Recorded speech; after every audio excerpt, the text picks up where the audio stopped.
pag-uusapan natin sa kada kwentuhan ngayong Lunes. Kasi mainit na mainit po ang discussion sa social media kung ano po ba ang dapat natin sundin. Kung susundin po ba natin ang ating passion or susundin po natin ang profit. Kayo ba, girls? Did you have... Bakit may ganon? Nakikita mo na ba yung mata namin? Nakapeso sign na, mama. Nakapeso sign na yun. Kasi mahirap nga naman mag-pursue ng passion kung wala ka namang budget. Yeah. Passion ka ng passion eh. Nagparang ka naman or panghabang buhay ka na lang bang aasa kay mommy and daddy. Sa Ganun parents. But did you once upon a time pursue the passion first? Nung halimbawa, hindi pa masyadong matindi yung burden sa inyo na kailangan ng kumita. I think how I started was passion. Kasi I was living with my parents and then I was already doing audition when I was 4 years old. So marami akong work ng ganyan, pero hindi naman talaga siya para bayaran ng bills, di ba? Kasi nga may parents ako. So nung nag-travel ako, hindi ko rin naisip na kikita ko ng malaki. I just wanted to experience kasi bagets pa. O kasi meron mo galing Brazil, nagpuntang Pilipinas. Correct. Tapos, napakalayo nun, ilang hours yung biyahe na yun. 2 days. Diba? Tapos wala akong alam, kahit English, hindi ako marunong. Dahil sa Filipino, ako natuto ng mag-English. Dahil ang galing ng Pinoy mag-English, nahihiya pa yung mga Pinoy, pero ang galing. Mas magaling ka, hindi ka nga marunong mag-English eh. Tapos hindi ngayon ang galing mo na mag-Tagalog. Wait lang, Mama P, alam mo, una, passion. Ngayon, pera. Ang hirap po pag walang kita, di ba? Mahirap na naranasan ko yan sa pandemic. Kaya from passion to profit. Ikaw, Miss Emma. Profit. Ever since birth? Louder! Hindi, nung bata ako, high school kasi ako nag-start mag-pageant and modeling. So, inisip ko agad profit kasi makakatulong siyang pangbaon, pambayad, ganyan. Tapos, kalaunan. Ang lalim ng Kalaunan, Tagalog. naging passion ko na rin. Yung pinagkakakitaan ko, parang naging masaya na ako dun sa ginagawa ko. So, yun, naging passion na rin siya. Pero meron ka bang gusto siya sanang i-pursue pero hindi lang siya very practical at the moment? Oo, di ba singer siya? Gusto ko, ang gusto ko talaga, mag-travel eh. Yun talagang gusto ko from different countries kasi nga adventurous ako. Pero syempre, alam naman natin pag nag-travel, ganito. Eh, syempre ako gusto ko ganito. Oh yes, Emma. Tama yun. Mario, kapag nagta-travel, may gig. Kaya, bawing-bawi. Yo. Sana na to, sa usapin na to, nakaka-relate talaga ako. Pero ako, inuna ko kasi ang profit. Nung kabataan ko. Kinailangan kasi. I need to work for the family. Ngayon, I'm proud to say that I'm earning through my passion. So, Yun naman yung masarap. Pero eto na nga mga kada, para mas maintindihan pa natin kung ano nga ba ang dapat piliin. Passion nga ba o ang pagkakaroon ng profit? Let's all watch this. Ang pagpili sa pagitan ng profit at passion ay napakahirap na tanong para sa iba. Ang ilan ay pumipili ng profit dahil sa pangangailangan nila sa financial security. Samantalang ang iba naman ay mas pinipili ang passion dahil ito ang nagbibigay sa kanila ng kasiyahan at inspirasyon sa kanilang ginagawa. Sabi nga sa isang kanta, kung ano ang nasa puso mo, sundin mo. At para sa mga kada na nahihirapan pumili, ngayong umaga, tara! Kwentuhan tayo.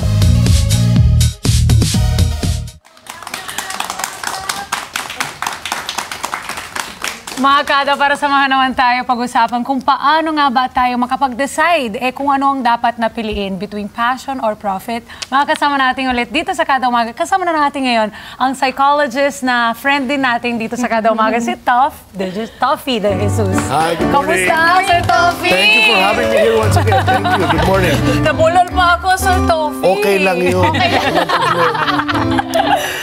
Okay, ano po ba ang pagkakaiba ng working with your passion sa working for profit? Okay. Ang pinaka nagiging basehan dyan is yung motivation. Kapag kasi alam mo that you're working for profit, alam mo na kaya ka nagtatrabaho kasi may babayaran ka sa kuryente, sa tubig, nagpapaaral ka ng anak, nagpapaaral ka ng kapatid, nag-aano ka ng bahay, nag-amortize ka ng bahay, ng kotse. So alam mo na, ginagawa mo to extinguish external pressures. On the other hand, when you say you're working because of your passion, ang pinagmumulan mo is yung internal need mo to present yourself. Kung kunyari, ako ay isang singer, kaya ako kumakanta sa iba't ibang lugar kasi gusto kong kumanta. Kung ako ay isang novelist, gusto kong magsulat kasi gusto kong ipakita kung ano yung talento ko sa pagsusulat, how creative I am. So if you look at it, yung pagkakaiba nila is ano ba yung ini-extinguish mo? Now, to be honest, maraming iba't ibang ruta. Pero I'm going to limit it to 3. Okay? Una sa lahat, alam nyo ba na nowadays kasi, ang mga Gen Zs natin, they are now facing a stiffer, more pronounced competition. Kasi, let's put it this way. Number 1, marami ng tao ang nasa workplace pa rin. Diba? Hindi porket 60 ka, nagre-retire ka na ngayon. Yes. Diba? Totoo. Hanggat kaya magtrabaho, nagtatrabaho. Oo. Pangalawa, marami ang gumagraduate taon-taon. So lahat yan kakompetensya mo. Hindi naman lahat yan automatic may trabahong nag-aantay. True. Pangatlo, hindi naman sa lahat ng punto na pag nagtrabaho ka, makakatagal ka. Minsan hindi good fit sa'yo. So they're now facing more competition. Kaya ngayon, nagkakaroon ng discussion na ganyan na, ano ba talaga gagawin ko? Passion ba? O ano yung term nyo kanina? Profit. Ako kasi nasa isip ko, payroll eh. Iba yung Pero, pera talaga. Pero Pero, suggestion ko Yeah. kanina. Yes, go ahead. may idea kasi yung Gen Z, di ba, minsan nag-give up easily daw. Parang ganon. Hindi dahil doon.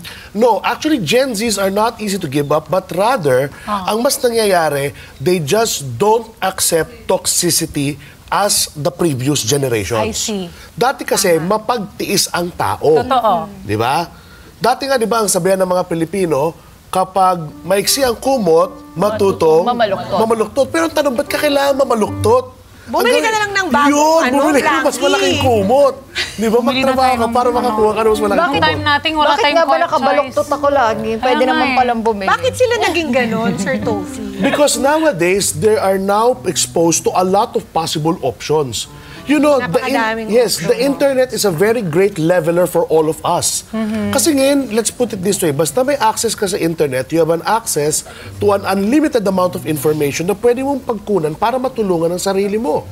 Opportunities to make money din. Yes. Pero, yeah. go ahead. Sir Tofi, kasi parang hindi ba parang irresponsible na to pursue a passion when you don't have the means to Okay. sustain this? Yeah. Ganito yan. It all falls down to proper distribution and balance of efforts. Okay. Let's put it this way. Mga kada, ito ang route number 1.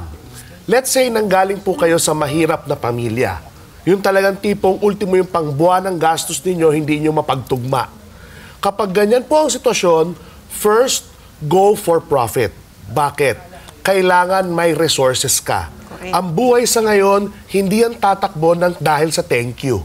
Okay? Hindi pwedeng pupunta ka sa palengke, Diana, pabili ng 2 kilong bigas, thank you ha. Hindi Punta pwedeng ng ganon. gas station. Diba? Thank you! Oo, di ba? Pagkatapos ng gasolinahan, sa pasalamatan mo na lang, di Thank ba? you po.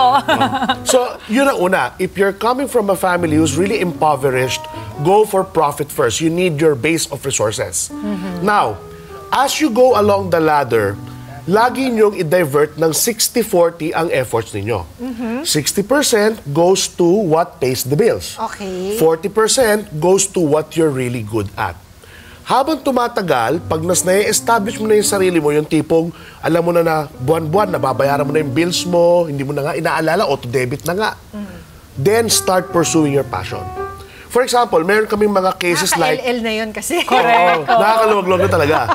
So, kung kunyari, for example, meron kami ibang kaso na nagmarino muna kasi malaki sweldo nung seaman, sabi niya. Naging successful. Nung naging seaman na siya, doon siya ngayon nag-aral ng ibang bagay na gusto niya sanang aralin nung bata pa siya. Si Emma, sabi niya kanina, nagmo-model ka, di ba? Modeling is a good way for female children. Okay? As long as, of course, it's decent, it's approved by the parent. So, walang masama dyan. And when kumikita ka na, fund it for your education, kung ano yung gusto mong aralin. But that's route number 1. Route number 2, kung talagang alam mo sa sarili mong talentado ka, meaning, ikaw yung klase ng tao that you possess a good amount of talent that can be unique, that others cannot really match, then go for your passion. Ang style, ganito ang gagawin mo.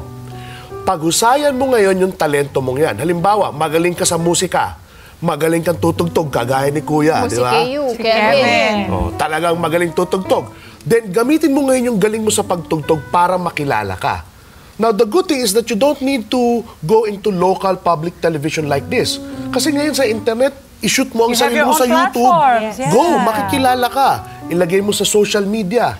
Di ba nga, ang nangyayari pang trend ngayon, nakilala muna sa social media, then tsaka in-invite. Yeah. Kasi kaya ka nga gines, kasi kilala ka na. Di ba?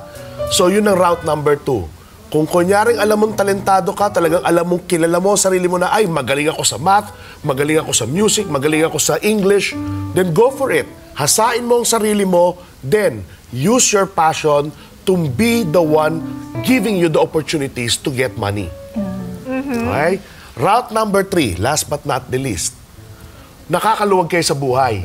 Mayaman si papa, sosyal si mama. Tipong, alam mong may resources ka, then go for your passion at pagbutihan mo na. Kung alam mong may taong sosuporta sa'yo, sige, gamitin mo. As long as binibigay naman sa'yo, bakit nang hindi? Di ba? You need all the help that you can.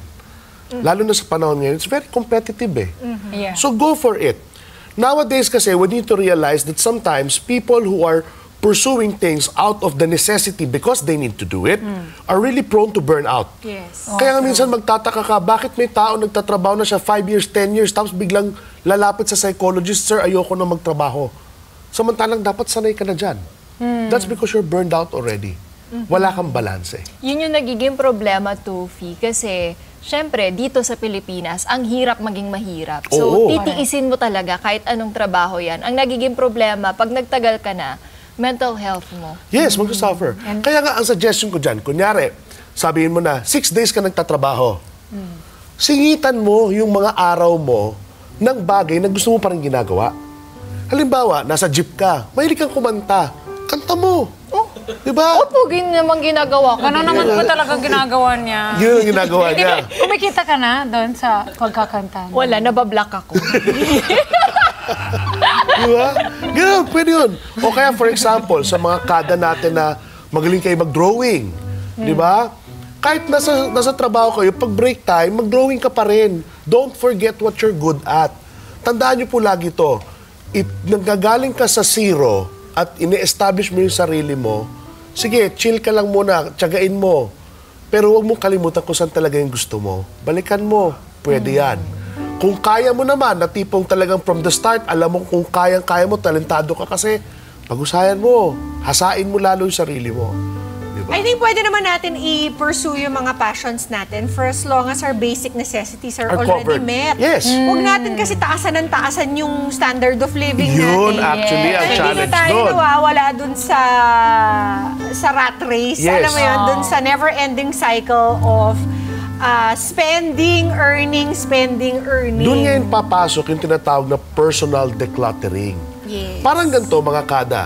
Sa bahay nyo ngayon, alin dyan yung bagay na talagang ginagamit ninyo at alin dyan yung bagay na binili nyo lang dahil napagtripan nyong bilhin.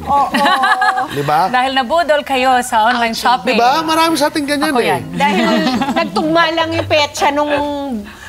nagtugma lang yung petsa, Yung sale. yung buwan, at saka yung araw.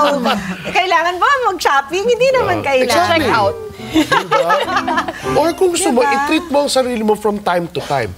Ako, I always tell my patients, don't invest on material things when it comes to your enjoyment. Invest Correct. rather on your memories. On experiences. Yes. Kasi yung bagay na yan, minsan excited lang tayo pag bagong bili. Pero pag matagal na sa atin, nawawalan na rin siya ng excitement. So, wala. Nakatambay. Inaagyo na lang sa bahay mo. Ito nga may nahanap nga ako, sabi, according to society, luxury is cars, expensive clothes, a lavish lifestyle. The real luxuries in life are really slow mornings, freedom to choose, a good night's sleep, peace of mind, calm and boring days, being present, people you love, and people who love you back. Totoo. Oh, that's Diba? Totoo yun.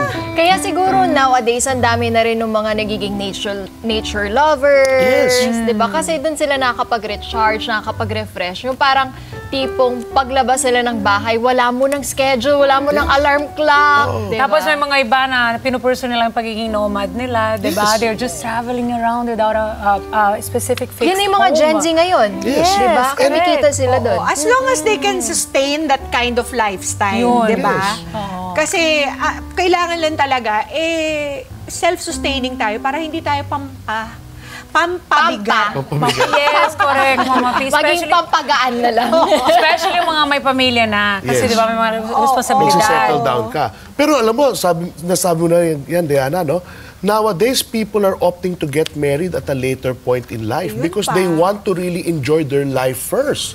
May mga taong ganyan ngayon. Depende talaga sa priorities, Yes. di ba? I think siguro kung bibigyan natin ng formula yung mga kada natin, a best formula would be talento plus diskarte equals success. Ayun. Basta kilala mo ang sarili mo, tapos pag sumikapan mo kung ano man yung kilala mo sa sarili mo, sure ball yan magsasucceed ka. Oo, kasi talagang you don't have to drag your feet Yes. into doing it. Katulad nitong work kong ito, yung pag-host, talagang I don't drag my feet because I love it. I've been here for I don't know how long, huwag na po natin kwentahin.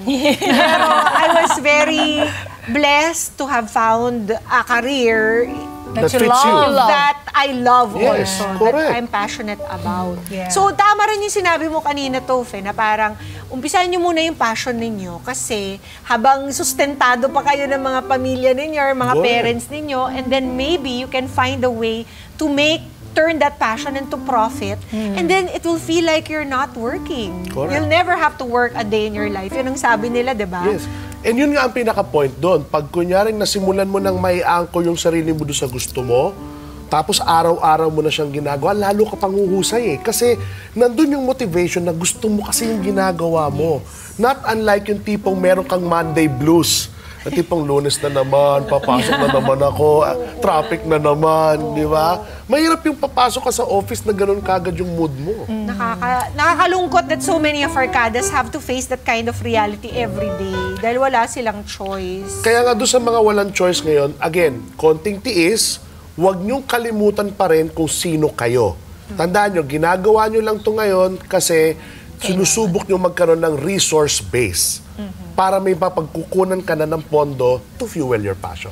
I At feel saka- like so many of our OFWs have that story. Yes. Diba? Tiis-tiis muna. Sobrang tagal magtiis, diba? Hindi nakakapiling ang mga mahal sa buhay. Nung nag-OFW How I wish they ako, didn't have to do that. Mama P, siguro ay mapapayo ko, tulad nung sinabi mo kanina, Sir Tophe, no? Kasi, di ba, in a day, meron tayong 24 hours. Hindi naman tayo 24 hours nagtatrabaho. In a week, meron tayong 7 days. For sure, meron tayong off. So, nung nag-OFW ako, ginagawa ko pa rin yung mga bagay na gusto ko na para lang maibsan yung homesickness with your family. So, yun lang din siguro yung pwede mong gawin. Meron tayong mga ilang oras para to do our passion. May isang araw tayo, di ba? Para paglaanan yung kung ano yung magpapasaya sa atin para hindi natin ma-feel yung burnout. Yeah, Hindi tayo ano, mapagod. true. let's give a practical example. Ipagpalagay po natin na talagang magaling kang kumuha ng litrato. You're a good photographer. Okay, yun ang hobby mo. Pero alam natin na hindi lahat ng tao na nasa photography, automatic kagad, nagkakaroon ng magandang buhay. Hindi automatic yun. So, minsan, you can do a day job first, and then on the weekend, invest first on your machinery, bumili ka ng magandang camera. On the weekend, you take practice of shooting things like that. I-post mo sa social media mo ngayon, advertise your skills, then, unti-unti, baka makuha ka na pag may event, baka pwede kang mag-photographer. Tama. Di ba? O may kasal, may binyag, lahat yan, kailangan. Lalo kung Pinoy yan, hindi nawawala ang picture dyan. Dagdag racket. Diba? correct. O, pag kunyari yung racket mo na dating pang weekend lang, lumago, iwanan mo na yung day job mo. This time, you're now a professional photographer. You might be even the one to hire staff May for team ka yourself. na. O, so that is why, sa mga kada natin na talagang medyo hikaws lang ngayon, just try to first make your resource base. Don't forget who you are. And then unti-unti, iangat mo yung sarili. Pwede, no? Paunti-unti lang. Katulad nung kaibigan ko si Jay Sarmento. Dati siya yung business end nung styling company ng kaibigan niya. Tapos, yun yung kanyang Monday to Friday. Pero yung kanyang weekend, painter siya. He's an artist. Until such a time na nakalikom na siya ng enough money to be able to go full-time into his painting. At ngayon, isang tanyag na pintor na siya that exhibits here and abroad. Ang galing! Just don't give up on your dreams, mga kada. Diba? Huwag natin na ilubayan yan. Wait. Alam mo na. Ano? Huwag mo kami iwan pag naging singer ka na. Ako lang to. Wow. Anyway, Sir Toby, meron ka pa bang dagdag na ipapayo para sa ating mga kada? Yes, of course. Sa mga kada natin na nanonood ngayon, don't give up on who you are. Sometimes life will not deal with you with the best possible opportunities, but if you give up now, that opportunity will really be lost. So instead, don't give up, keep your chin up high, and just continue with the effort that you're doing. Huwag mong kalimutan kung sino ka. At pag nakaluwag-luwag na, balikan mo na kung anong gusto mo talagang mangyari sa iyong buhay. Ang ganda. Yes. Love it. Maraming salamat, Sir Toby, once Always a again. pleasure to be here. Thank you. Thank you. Saan ka po ba pwedeng mahanap or makontak ng mga kada natin pag meron silang dagdag katanungan? Yes, of course. For those people who are in need of psychological services, you can contact me at the Asian Brain Institute of the Asian Hospital and Medical Center in Muntinlupa City. Ako rin po ay meron pong social media account. Just type in Rick Tofen de Jesus at Facebook. So pwede niyo po akong kontakin doon. Salamat po. Sir Rick so nice Tofen to in talk the to him. house. We love talking to you, Toby. Thank you. At wag rin po natin kalimutan na ipag-pray ito. Yung mga Yes. dapat natin gawin, yung mga landas na dapat natin tahakin, di ba? It is God, after all, who establishes our plans, di ba? Sabi nga po ni Mr. Mark Twain, the two most important days in your life are the day you are born and the day you find out why. Love it. Tanong-tanongin na po natin ang ating mga sarili at magpray na po natin. Mga Kanet 25, this is Pia Guanyamago. For more Kada Umaga updates, please click the subscribe button and follow us on Net25 social media pages at Net25TV and at Net25 Entertainment Facebook page. See you guys. Bye!